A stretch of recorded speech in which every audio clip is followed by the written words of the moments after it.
আমি আজ দেখাবো Q19 ওয়াচ কীভাবে কানেক্ট করতে হয়। Q19 অ্যান্ড Q19 প্রো দুইটা ঘড়ি সেম অ্যাপস এবং সেমভাবে কাজ করে এবং সেমভাবেই হচ্ছে কানেক্ট হয়। তো একটা দেখালে আপনারা আরেকটা বুঝতে পারবেন। সর্বপ্রথম ঘড়িটা বের করব এবং ঘড়িতে গ্রামীণ সিম অথবা রবি সিম, আমি আবারও বলছি গ্রামীণ সিম অথবা রবি সিম ভরতে হবে এবং সিমে এমবি থাকতে হবে। তো সিমটা হচ্ছে ঘড়িতে ভালোভাবে ভরতে হবে, যেমন আমি অলরেডি ভরে রেখেছি। এই যে আমি ভালোভাবে সিমটি ভরে রেখেছি। সিম ভরার পরে ঘড়িটি চালু করব। ঘড়িটি চালু করার পরে এরকম একটা ইন্টারফেস আসবে এবং হচ্ছে ঘড়ির ভেতর থেকে আমরা একটা ইউজার ম্যানুয়াল পাবো।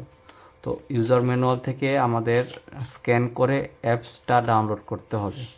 এই যে এখানে সুন্দরভাবে দেওয়া আছে, এই যে এখানে সুন্দরভাবে দেওয়া আছে। তো আমরা স্ক্যান বাই করব, বের করে হচ্ছে এটা স্ক্যান করব। স্ক্যান করে এই অ্যাপটা ডাউনলোড করব। আমার অলরেডি ডাউনলোড করা আছে। তো ওপেন করব। তো ওপেন করে আপনার যদি অ্যাকাউন্ট থেকে থাকে তাহলে তো হলোই, আর না থাকলে নিউ ইউজার। তো নিউ ইউজারে যাওয়ার পর আমার জিমেলটি আমি টাইপ করব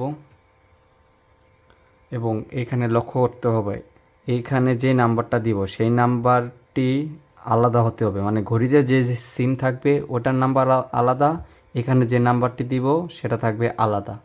তো আমি নাম্বারটি টাইপ করছি। তো এখানে আমার নাম্বারটি দিয়ে নেক্সটে যাব। নেক্সটে যাওয়ার পর এখানে যে কোডটা আসবে সেটা সুন্দরভাবে অ্যাকুরেটলি লিখতে হবে। তো এখানে আমি পাসওয়ার্ড দেব। পাসওয়ার্ড আপনার ইচ্ছা মতো দিতে পারবেন।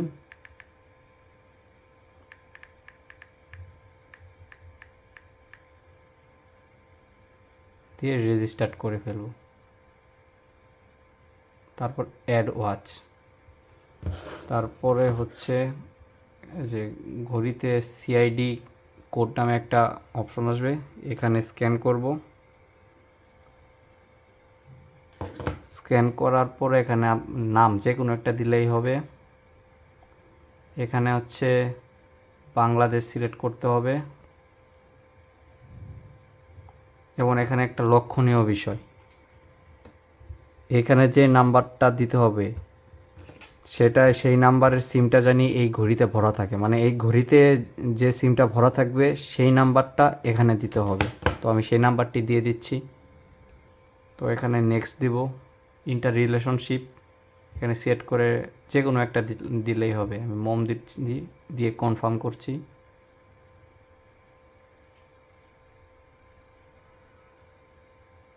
ঘড়ি কানেক্টেড, সাকসেসফুলি কানেক্টেড হয়ে গেছে। তো এখান থেকে আমরা ঘড়ির টাইম, ওয়াচ টাইম, এই যে ওয়াচ টাইম এখান থেকে আমরা সেট করতে পারবো। এখানে বিভিন্ন টাইম জোন আসবে।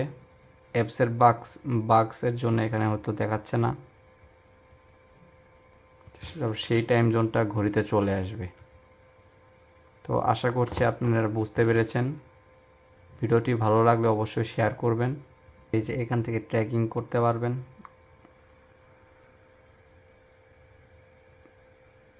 আস্তে আস্তে দেখাবে।